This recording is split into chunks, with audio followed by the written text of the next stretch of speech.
$500, baby, and you can pick my teammate. Give him the chump. You mean play basketball? Yo, what up, Elo? What's up, baby? Just kicking this in 92 for the basketball. Check it out. Swing.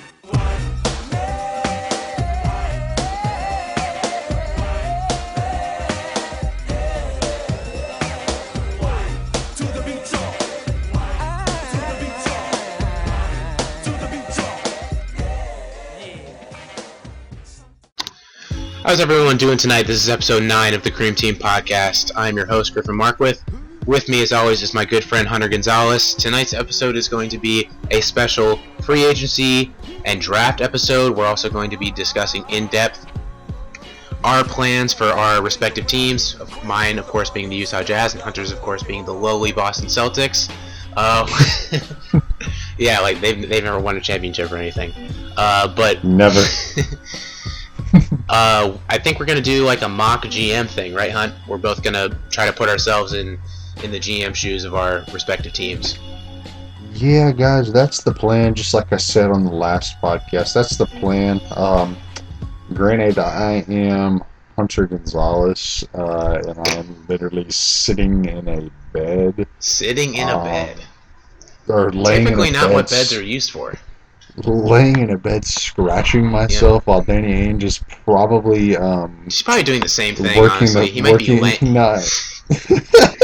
He's probably working the phones trying to get somebody to get that number 3 pick. But kidding. you know, we're gonna have some fun, play that hypothetical what if, hypothetical GM game, and we'll see what we can do. But without further ado, Griffin, you are now on the clock. We proudly introduce to you our 2015-2016 Utah Jazz. Screen. Stockton to Malone to the hoop. You traded the number 12 pick for George Hill today in that Jeff Teague trade. How in the world did that happen? It happened because the Jazz are awesome, and Dennis Lindsey is awesome, and he made a great trade. They didn't want the 12th pick. As we know, this draft is a weird one. There aren't really the sort of defined tiers that there typically are. There are, 1 and 2 are definitely defined, and really the first 8 are kind of defined. But after that, it's sort of a free for all. And I don't think the Jazz could really pin down anyone that they wanted. I know in that range they were thinking about Valentine before concerns about his knees popped up. They're thinking about Sabonis. They're thinking about Pirtle. They're thinking about DeJounte Murray. Who am I forgetting? Wade Baldwin, possibly Furkan Korkmaz, but they don't know. And honestly, none of those guys really fit. That certainly don't perfectly fit the needs of the Jazz. Some of them could be nice additions, certainly. Like Pirtle would be a good 3rd or 4th big. Sabonis I think is going to be a really solid. I don't think he's going to be an all-star, but I think he's going to be a solid NBA player. Baldwin could be all right. Valentine, I'm kind of iffy about. Korkmaz is a hell of a shooter, but who knows with EuroLeague guys if they can translate. But they couldn't find a guy like last year with Trey Lyles that they really wanted. Like 2 years before that with Ronnie Hood, like 3 years before that with Rudy Gobert. They couldn't find a guy with that 12th pick that they really wanted, so they decided to ship that out to Atlanta. Atlanta shipped Jeff Teague to Indiana, and the Jazz got my boy George Hill, who, as knowledgeable basketball fans know, is a big, long, smart point guard. He's a very capable defender. He can shoot the 3 a little bit. He's a vet. He has 75 games of postseason experience. He's 30 years old. Honestly, you could throw him right in to start immediately, give Exum sort of a soft landing and let him ease into it a little bit. Obviously, Exum has played 1 season of basketball in the past 3 years due to the ACL injury. So I think it's really just a genius move. I think they really, really hit the nail on the head and filled the needs of our team perfectly, because that's what we needed. We need a veteran presence, and we need a point guard, and we got both of those in one player, and that player is George Hill. But I'm a biased Jazz fan, so what do you make of the deal? That trade that's one of the and I understand why the Hawks did it. They did it because they were the big piece, the big mover. Right. The Hawks did it so that they could get some draft picks, which were in turn they could hopefully flip for somebody else. But they did it mainly with the intent to free up cap space so that they could go re-sign Al Horford. argue for that, and I could argue against that thought process, but I'll save that for another time. And they killed two birds with one stone because Schroeder wanted a starting role, so he gets it, presumably. Exactly, and they kind of, I don't want to say they're starting over because they got rid of one player, but they knew what they were always going to have with Teague. They knew that Teague was never going to get them like really, really over the hump. So hey, let's try to shoot or see what we can get. So props to the Hawks for that. But man, the Jazz made out like bandits. Get rid of the number 12 pick in a draft that you said 1 through 8 was good. I'm going to say 1 through 3 is good. And then after who's that that, third guy you're throwing in there along with Ingram and Simmons? Bender? Probably Chris Dunn. Yeah, I think he could be solid. I don't know if you saw. It's actually really cool. I saw it on ESPN. I think I saw it on SportsCenter on that little bottom ticket that they have. ESPN. So now analytics are becoming a real big part of pretty much every sport. Yeah. But I don't know if you saw, ESPN has draft analytics now. Oh, I don't know what their algorithm is that they have that goes into it, but they have apparently some super in-depth algorithm that will list the percentage that a player has to be an all-star, starter, bench, and a bust player. Huh, well, that's possibly the dumbest thing I've ever heard. It seems kind of cool in theory, and the only reason that I brought it up is because Chris Dunn actually has the lowest bust potential out of a guard that they've had in the last 5 drafts.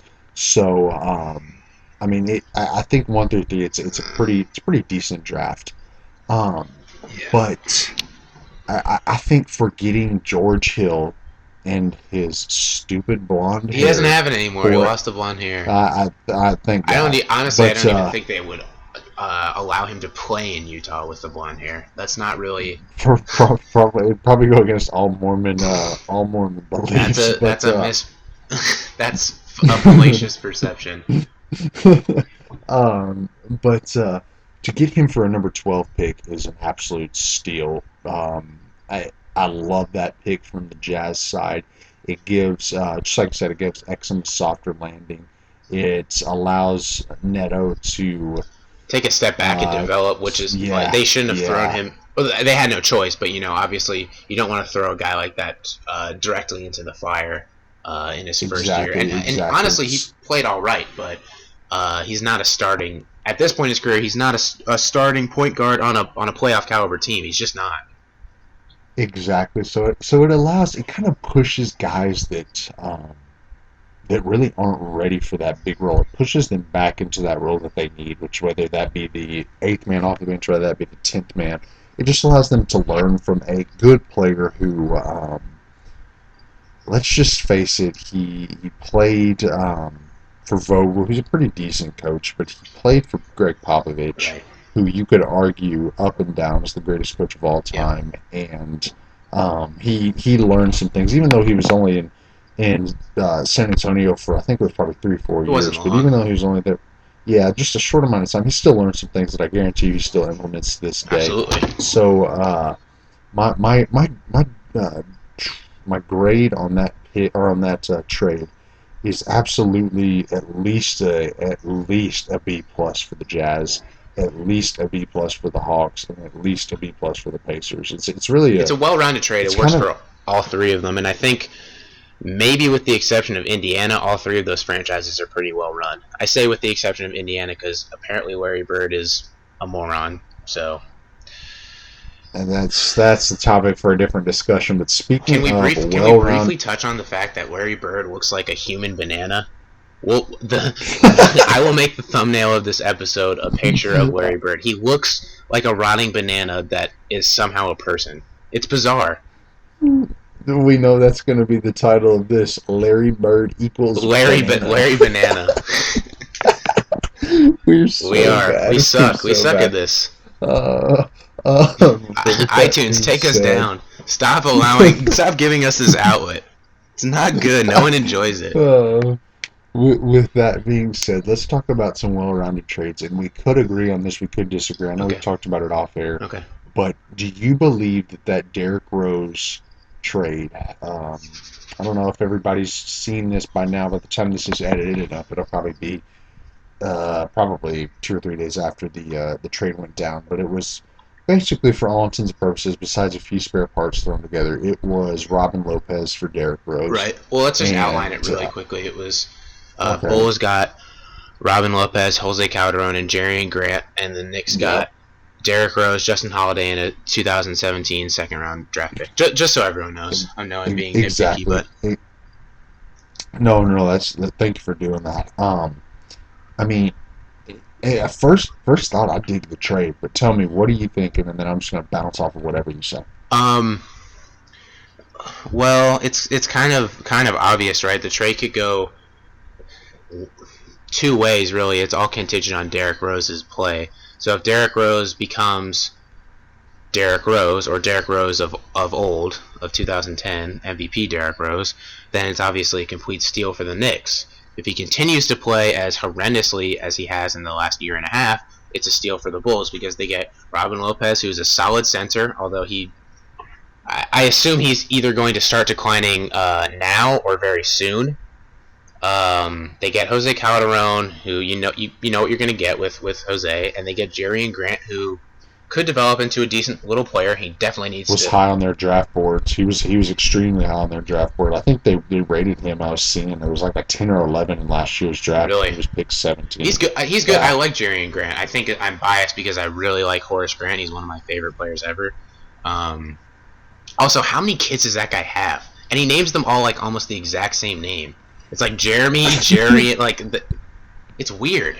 He has like a flock of like extremely athletic kids. Anyway, I think he could. Well, I mean, he's already halfway there, and we know that answer why. And then he played in the NBA, so he's 75% there. Okay. Then he probably married a probably pretty athletic lady. There's 95%.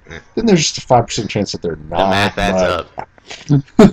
Thank you for doing that on the show. We should just have a show where we figure out like who has the most athletic kids, and we'll have you do the equation on how they got so athletic. It is LeBron James. No, his I'm one totally kid's really taking good, this but his off other track. kid sucks. They showed a highlight video, and 95% were all LeBron James Jr. He was sick, and then the other kid was a There bum. He hit Bryce. yeah, Bryce. Yeah. Doesn't that? I feel so bad for that kid. The one is LeBron James Jr. and then he's just Bryce. Hey guys, I'm Bryce. That's terrible. Also, hold on. Let's. Oh my gosh, this show's already completely off the rails. But do you remember? We may have already discussed this on air. But do you remember when LeBron was talking about how his kid doesn't want to wear the same number as him because he doesn't want people to know who he is? It's like, dude, come on! Everyone knows who you are. Everyone from the moment you step in the gym. James Jr. Yeah. It was like the announcer goes, number 4, LeBron James Jr. And then everyone in the crowd's like, who is that guy? Who is that? Number 4. I've never heard of this dude before. Like, come on. But I'm sorry. Once again. he already. I was reading. He already has offers on the table from Kentucky and Duke. He is 11. Wow. Doesn't that make you feel so inadequate as a human? I am fixing to turn 21 in a month, and I'm sitting here talking about him on a podcast that I'm trying to make big while this kid is going to go to a fantastic school for free. We need to talk about something else before I cry and not even wake up tomorrow morning. Okay, well, let's go back to the trade then. So Jerry and Grant could develop into a decent player if he gets a shot. I think he was up there with Marcus Smart as one of the worst three-point shooters statistically in the league. But back to the original question. So who gets the best out of this? My prediction is that the Bulls win this trade because I am of the opinion that Derrick Rose never returns to his previous stature, his previous ability. Last year, we can pull up the stats if you want to, Hunt, but last year he was in the very, very bottom percentile in offensive efficiency. It was third only to Emmanuel Mudiay and Smart. Smart was up there too, but he wasn't the second worst. Rajon Rondo. That's Rajon right. Rondo. Who's another? He's just garbage. I despise Rondo, but yeah, and shout out to David Locke. of the Locked On Jazz podcast and Jazz play-by-play guy. He has a metric called PAC, which is points above average creation, and listen to a show to explain it because I don't feel like doing it. I'm also not smart enough to do it. But he was, I think, third worst in the league behind Kobe and Emmanuel Mudiay. So he's bad. He takes really bad shots and he doesn't make a lot of them. And defensively, he certainly had, or did, I don't know about now, he certainly had the athletic ability to be a good defender, but I don't think he has the intelligence or the awareness, and so he never was good on the defensive end. So I just don't see it happening. I don't see him now. The triangle, maybe it becomes a little different with the fact that now he's in New York, but I just don't see it. What do you think? I'm looking at his advanced stats right now. Last year he had 0.4 win shares. Oof. 0.4. So pretty much the same as you and I did. Exactly. His value over replacement players, so like how much better he is than a replacement level player, who would be -2. Wow. He is -0.7. He was worse than a replacement player. So I think actually, because I went to the Hawks Jazz game this year, and I threw like a cup of Sprite on the court. I wasn't courtside, but I snuck up and threw a cup of Sprite on the court, and Paul Millsap slipped on it. And then the Jazz won, so I think I'm probably like a more valuable NBA player than Derrick Rose at this point. So how does this work, Hunter? Explain it to me. Does he mail me his MVP trophy, or am I just like allowed to take it? Do I have to do like a Kia presentation? I think he has to take that back to the league offices in New York because he stole that thing. He stole Who, from your boy? No, he had a good year that year. I'm looking at his stats. He had a really good year that year, but it was a typical team MVP. I mean, just like last year with Steph. Stats. Not this year. I think this year he deserved it. 2010, 2011, the guy averaged 25 points a game, 8 assists, 4 rebounds. I mean, he had a pretty good year. But with all that being said, I think this is one of those. It's not like an A+ trade for either team. No. I don't see Rose succeeding in New York because it's a triangle style strategy, for lack of a better term, that they have, and he is system. That's the word that I wanted. He can't shoot worth a flip. He's not a very good passer. Carmelo is not a catch and shoot type guy. Aaron Aflalo just opted out. Porzingis is not a catch and shoot type guy. Could be. They just the triangle just needs to go from that team, but that's a Phil Jackson. Yeah, it's not going until Phil Jackson goes. So, but I just don't see it happening. It would be like putting let's just say DeMar DeRozan and James Harden on the same team and asking them to each average 7 assists a game. It just doesn't happen. That's two complete ball stoppers in Derrick Rose and Carmelo Anthony. That's a good point. And you want it to succeed. It just doesn't make sense to me. Derrick Rose is not a good shooter. He's an attacker. So he's already going to clog up space. Right. And it just doesn't. I'm not going to say it doesn't make sense because props to James Dolan, props to Phil Jackson, all of them for going out and at least trying. You have to applaud them for that. Not really, because they're bad. Because they're bad at it. It was a bad attempt. Props to Garforman for getting rid of Rose instead of Butler. But I just think this is one of those trades that it's just like it's a C grade for both teams. I don't. Yeah, it's not going to shake things up a lot either way. Exactly. Robin Lopez is what he is. He's a center who's solid, a little bit better than average. Yeah. Jarian Grant's a young player, so Jose Calderon's the GOAT. The only reason he's in there is because he has a contract that expires after next season. Then he'll be retired. Yeah, exactly. And then a second round pick in the NBA is all but useless unless you're the Spurs. So it is what it is. I think it's a cool talking point. It sounds cool that they now have a team that's 10 years ago would have contended for a championship, but what? Not. Go. No, go ahead. Sorry. I just don't. I don't see it doing anything. So it's hard for me to get excited when it doesn't change the landscape of anything besides Right. maybe making it a little bit more fun to play with them in 2K17. Good point. Yeah, they'll be an unbelievable team in 2K17. But I know. I can't wait for that game. Better be better than 2K16 because that game. I'm sorry. It's not what the show's about. So let's discuss the implications for both. Just really briefly, the implications for both of those teams before we get into Celtics stuff.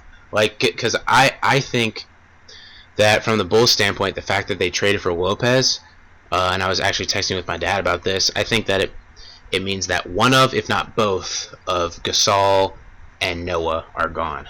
Like, why would they trade? Oh. They already have a stacked front court, and that was already an assumption, but I think now it's just kind of a guarantee that one of them, and honestly probably both of them, are gone. It was, I mean, it was a guarantee for me.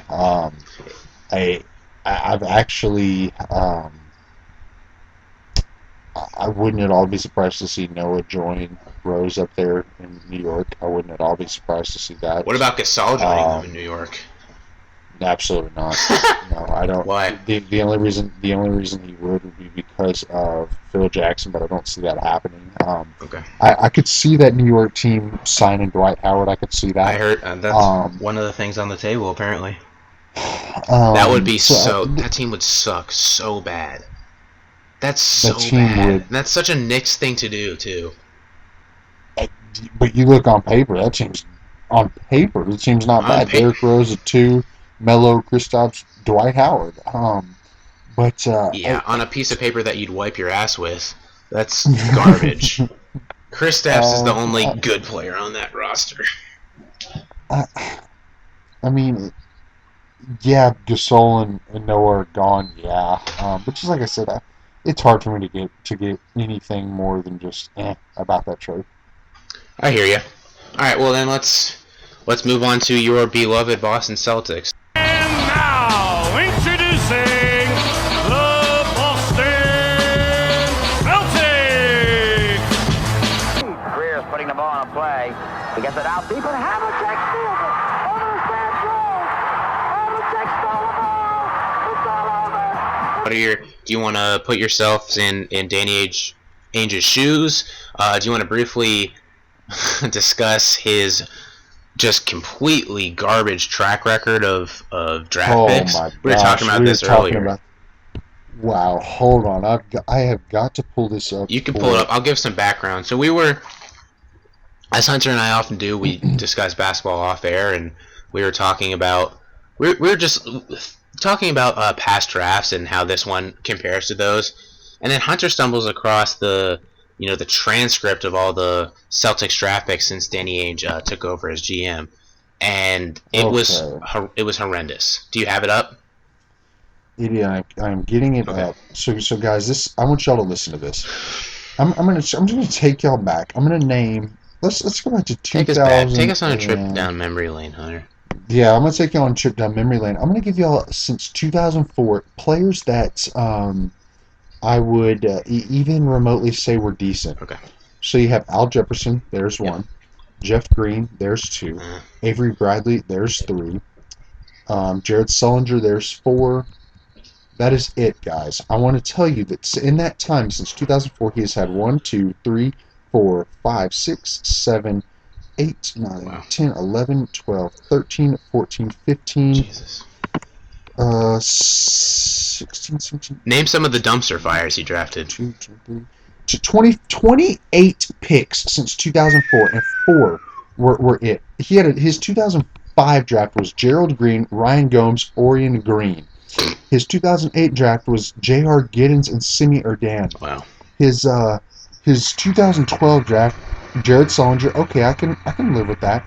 Fab Melo, just atrocious. Yeah. Chris Joseph. I mean, the guy does not pick well. He just doesn't. So I can't sit here and be confident with these 8 picks that we have in this year's draft, knowing that nobody's taken this pick or that number 3 pick, and it's just I don't know how to do anything other than almost be saddened at this. I mean, he gets lauded for the fact that he compiles assets, but what's the point of having assets if you can't do anything with them? If you're not good at drafting, and if you can't package them for, for an actual proven, tangible talent, then what is the point? You're not doing your job well enough. He tried to get Jimmy Butler. He tried to get Derrick Rose. He tried to get Gordon Hayward. He tried to get Derek Favors. He tried to get Paul George. Yeah. Who else? I read that he's tried to get? He's tried to get Cousins? D'Angelo Russell. I heard. He's tried to get Cousins. Jaleel Okafor, Nerlens Noel. There's 8. There's 9. This dude has tried to get 9 people with that number 3 pick, and then whoever else. No one wants it. And he can't. He can't. And here's the thing. People will, supporters or people that, choose to defend Danny Ainge will say, oh, well, like, it's not his fault the draft sucks. But if you don't think that these guys are looking ahead, years ahead at, the draft classes, then you're a moron. He should know, when he's making deals that, hey, obviously it's not an exact science. He can't know for sure. But he has to take at least some of the blame for the fact that this number 3 pick is really nothing special. And that he's just not... He hasn't done a good job of building the team. He has a ton of assets that he's not going to be able to do anything with. He rides, and I said this last night when we were talking about it off air, he rides the coattails of getting Kevin Garnett, right, and then in turn getting, what's his name? Ray Allen. Yeah. And he has ridden that. And honestly, for... Kevin McHale should get more credit for that than he should. Exactly. So, with all that being said, if I am the GM of the Celtics, okay, knowing that I cannot trade that pick that I have, sadly, I can't trade it. Knowing that I can't trade it, I'm gonna take Chris Dunn. Okay. And I'm just gonna add to that backcourt stockpiling, and I'm just going to hope that he gives me something more than what Terry Rozier, who didn't play. That was a terrible pick. That was a bad pick. I'm looking at their draft last year: Marcus Thornton, Jordan Mickey, R.J. Hunter, Terry Rozier. Terrible. That's really bad. Chris Dunn, because at that point he's the most sure thing. He's about the only sure thing in this draft. And just cut your losses. Realize that he's not going to play. He's just not, because Isaiah Thomas is there, Avery Bradley's there, Marcus Smart's there. I mean, there's guys there that he's just not going to play. And just move on. It sucks. It really sucks. But you live and you learn, I guess, is really all that can be said about it. Right. Are you done being depressed about the Celtics, or do you want to keep talking about them? I'm done about the draft, but I'm going to talk about free agency real quick. And I mentioned this to Griffin. Oh gosh, here we go. KD. I'm not expecting anything. I'm just going off of what I've read. I'm just going off of what I can maybe see happening. Okay. So there were rumors that some of KD's people met with the Celtics on, I think it was last Wednesday, I think is when it was. The date doesn't really matter. And apparently word coming out of that meeting was that Durant would play for the Celtics if they got said player, whoever that player may be. Right. Kind of a la what LeBron did with Chris Bosh back in Miami.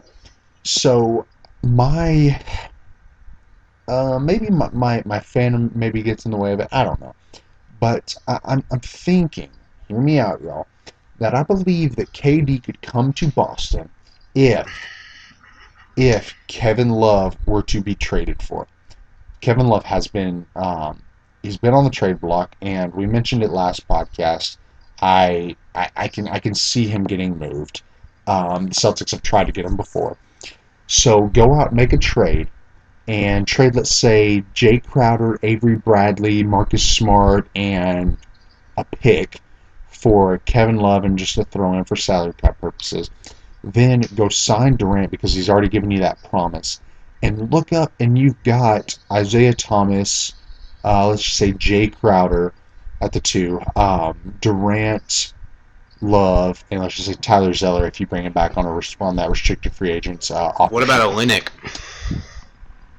Olenek is a six-man. Okay. Olenek is right now a six-man, and I believe that I could see him being involved in that Kevin Love trade. Oh, okay. Because the Cavaliers would want something. They would want a big man. And that can I shoot. just know that. Exactly. And then they also get a number 2 to replace JR and Avery Bradley. That's not a bad thought, actually.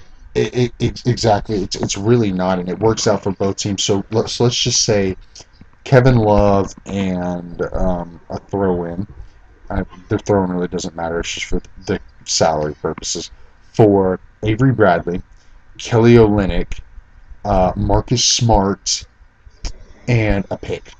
It doesn't sound impossible. Maybe improbable, yeah. Impossible, no. And with that, I can see Durant coming here.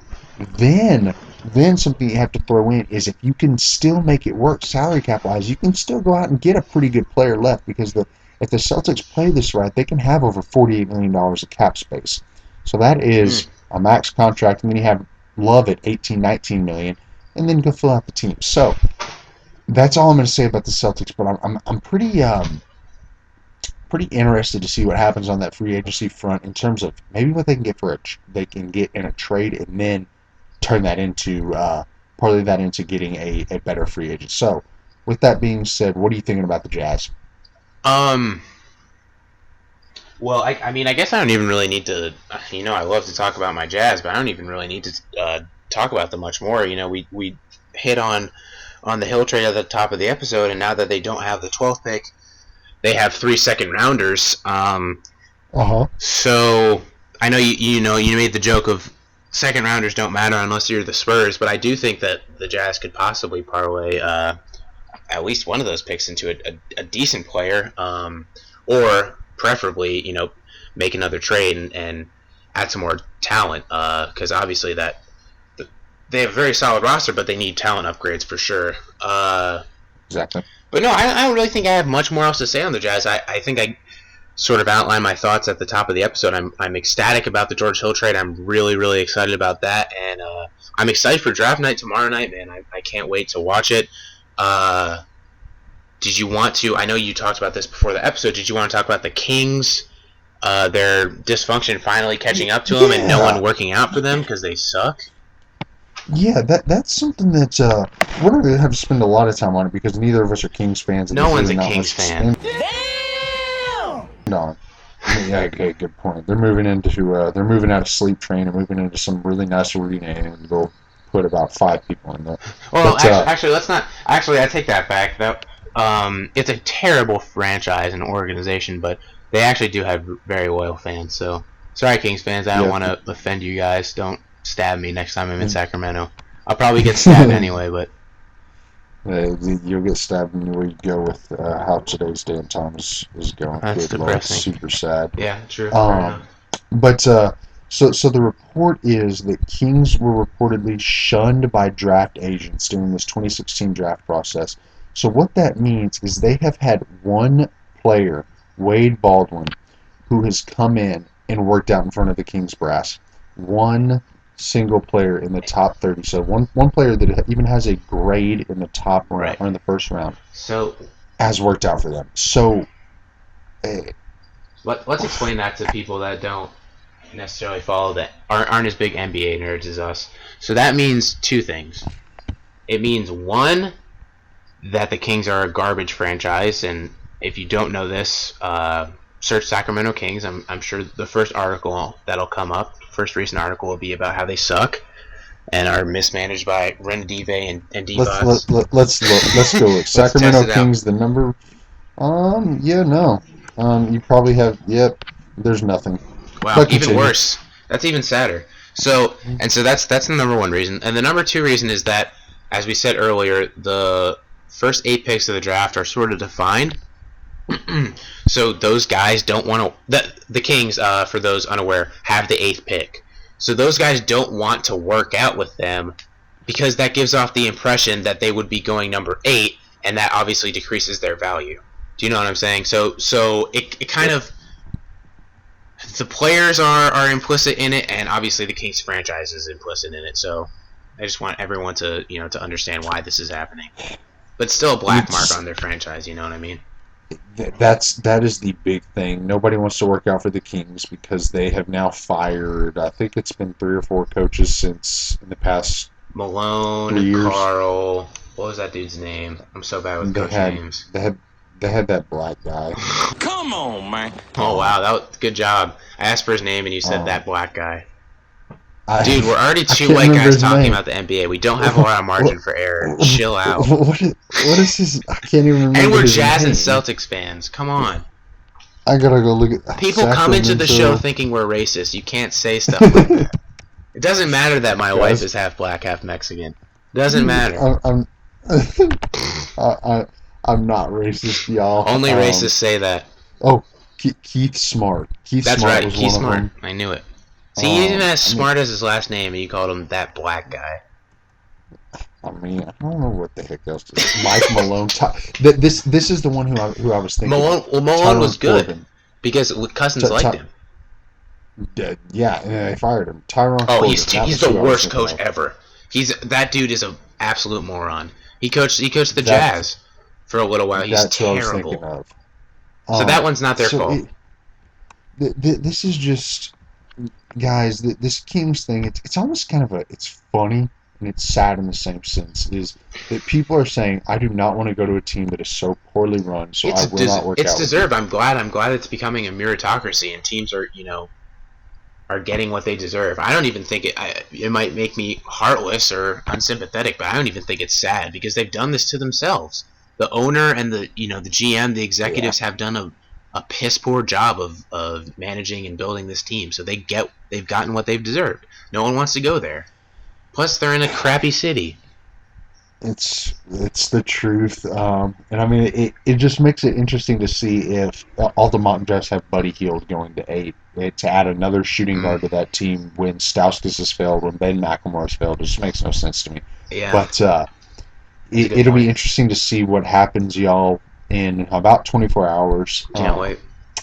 And how that draft goes. This will probably be up, just depending on how editing and all that goes. Probably be up within the next couple days, and y'all can expect for, just like we said in the past couple, for the production to ramp up. We keep saying that, yeah. It's finally happening. It's finally happening. It is. It's starting to happen.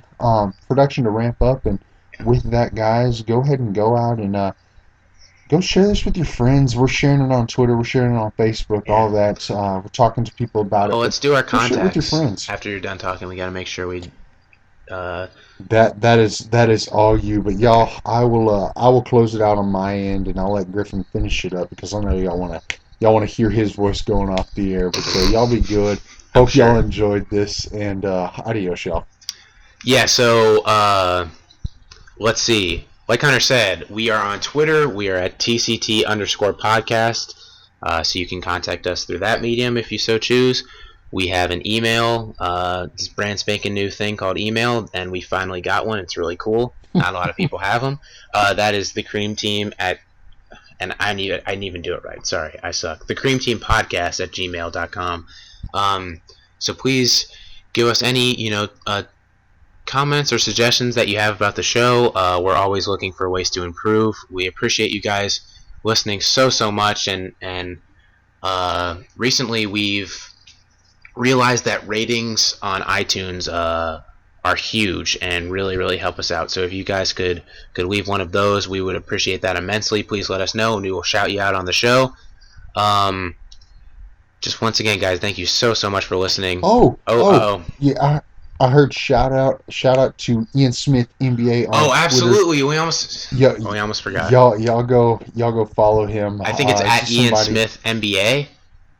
Yeah, that's what it is. I think it's at Ian_Smith_NBA. I think you're right. Yeah, Ian, you're the man. If y'all go follow us on Twitter, y'all can see we're always talking.